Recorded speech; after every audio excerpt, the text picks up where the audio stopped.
Hi friends, ఈరోజు మీకైతే నేను లైనింగ్ బ్లౌజ్ ఏ విధంగా కట్ చేసుకోవాలో చూపిస్తానండి. సో ఫస్ట్ వచ్చేసి మనం లైనింగ్ అయితే కట్ చేసి పెట్టుకోవాలన్నమాట. ఆ తర్వాత బ్లౌజ్ పీస్ ఏ విధంగా ఉంది అని చెక్ చేసుకోవాలి. నాకు ఇది వచ్చేసి ఉల్టా సీదా అయితే ఉందండి. సో కాబట్టి కరెక్ట్ వైపు పైన ఉండేసి ఉల్టా వైపు లోపలికి ఉండేలాగా అయితే ఫోల్డింగ్ అయితే పెట్టుకోవాలన్నమాట. ఆ తర్వాత నాకు హ్యాండ్స్ దగ్గర అయితే చూడండి, బార్డర్ ఒక సైడ్ అయితే ప్లెయిన్గా ఇచ్చారు, ఇంకొక సైడ్ అయితే డాట్స్ లాగా అయితే వచ్చింది. దానికోసం అని చెప్పేసి ప్లెయిన్ వచ్చిన సైడే నేను 2 హ్యాండ్స్ అయితే కట్ చేస్తున్నానండి. అదే మనము ఒక సైడ్ ప్లెయిన్, ఒక సైడ్ డాట్ ఉందని చెప్పేసి మనం చూడకుండా అట్లాగే పెట్టేసి 2 సైడ్స్ కట్ చేసామనుకోండి, హ్యాండ్స్ అటు ఇటు పెట్టేసి కట్ చేస్తే మనకు చాలా రాంగ్ అనేది వస్తుందన్నమాట.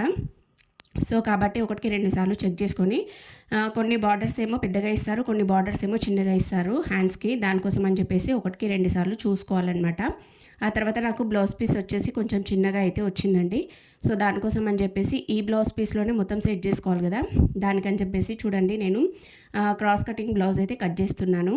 కాబట్టి క్రాస్ కటింగ్ పీస్ వచ్చేసి కరెక్ట్గా వచ్చేలాగా అయితే సెట్ చేసుకోవాలండి. సో మనము ఈ క్లాత్ అనేది సెట్ చేసుకునే దాన్ని బట్టే వస్తుందన్నమాట. సో ఇంకా నేను క్రాస్ కటింగ్ బ్లౌజ్ మొత్తం అయితే సెట్టింగ్ అయితే పెట్టేశానండి.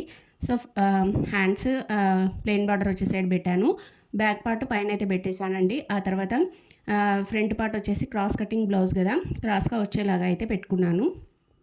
షేప్ పట్టీలు ఉంటాయి కదండి, అవైతే మనము ఎక్కడ ప్లేస్ అడ్జస్ట్మెంట్ అయితే చేసుకొని అక్కడ షేప్ పట్టీలు అయితే యాడ్ చేయాలన్నమాట. సో మనము ఒకటికి 2 సార్లు చెక్ చేసుకోవాలండి. ఆ తర్వాత కొన్ని బ్లౌజ్ పీసెస్కి అయితే ఫ్లవర్స్ లాగా అయితే వస్తాయి కదా, ఆ ఫ్లవర్స్ బ్యాక్ పార్ట్కి కరెక్ట్గా ఉండేలాగా, అదేవిధంగా ఫ్రంట్ పార్ట్ కూడా కరెక్ట్గా ఉండేలాగా అయితే చూసుకోవాలి. లేకపోతే క్రాస్ అనేది వచ్చేస్తుంది. మీకు ఎప్పుడైనా బ్లౌజ్ పీస్ అనేది సరిపోకపోతే అప్పుడు మనము కొంచెం అటు ఇటు సెట్ చేసుకున్నా పర్లేదండి. కాకుంటే కరెక్ట్గా అనేది మనము చూసుకొని ఒకటికి 2 సార్లు కట్ చేసుకోవాలన్నమాట.